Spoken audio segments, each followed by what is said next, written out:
Bonjour tout le monde. Aujourd'hui, je vais vous parler de Perfect World, un josei, c'est-à-dire un titre à destination des femmes adultes.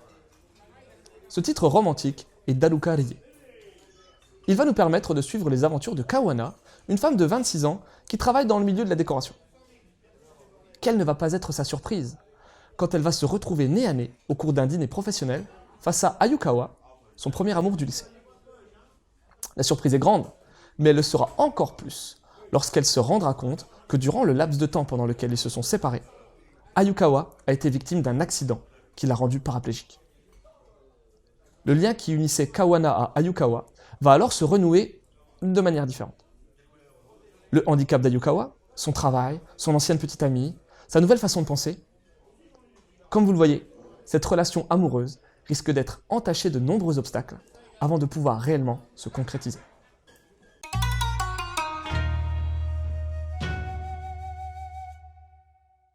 Un mot me vient directement à l'esprit, mitigé.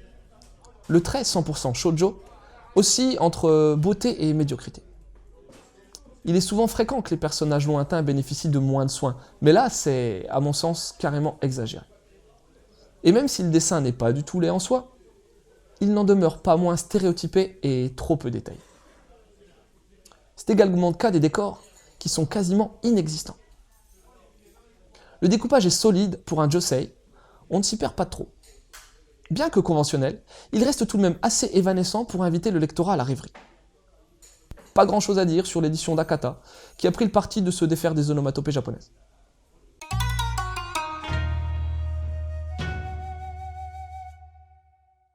Haruka Rie est une jeune mangaka et avec Perfect World, elle signe sa deuxième publication. Le titre dispose clairement d'un sujet intéressant, car le handicap moteur n'est pas souvent traité en thématique principale de manga. On en parle de manière directe, avec ce qu'il faut de retenue, sans pour autant tomber dans trop de mièvrerie. On ne s'ennuie pas dans ce volume 1, et bien que les chapitres soient trop segmentés, les aventures relatées sont intéressantes à lire, grâce aux différents points de vue usités par la mangaka.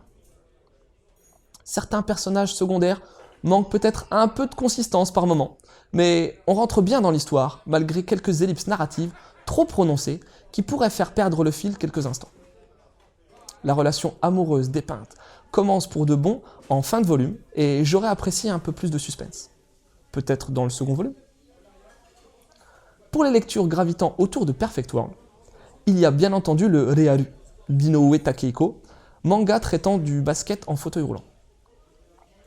A Silent Voice est un shonen romantique qui, lui, parle du handicap auditif de fort belle manière. Enfin, même si ce dernier titre paraît éloigné, je vous conseillerais Blackjack ni Yoroshiku, Say Hello to Blackjack, de Sato Shuyo, un seinen dans l'univers médical qui a plusieurs volumes consacrés au handicap mental et à tous les préjugés qui en découlent.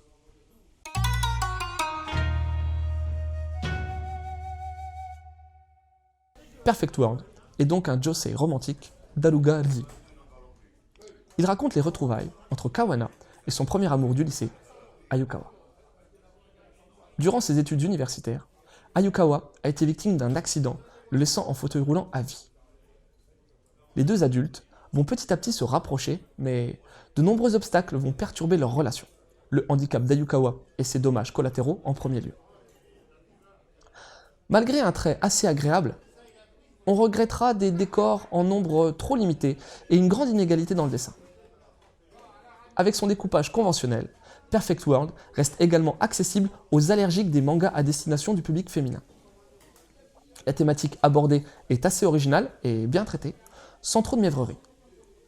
Les points de vue sont assez riches, et malgré des personnages secondaires pas assez travaillés et des raccourcis narratifs parfois trop prononcés, ce titre reste une lecture romantique agréable en cette fin d'année 2016. On le trouve aux éditions Akata au prix de 6,95 €. Sur ce, bonne lecture et à la prochaine!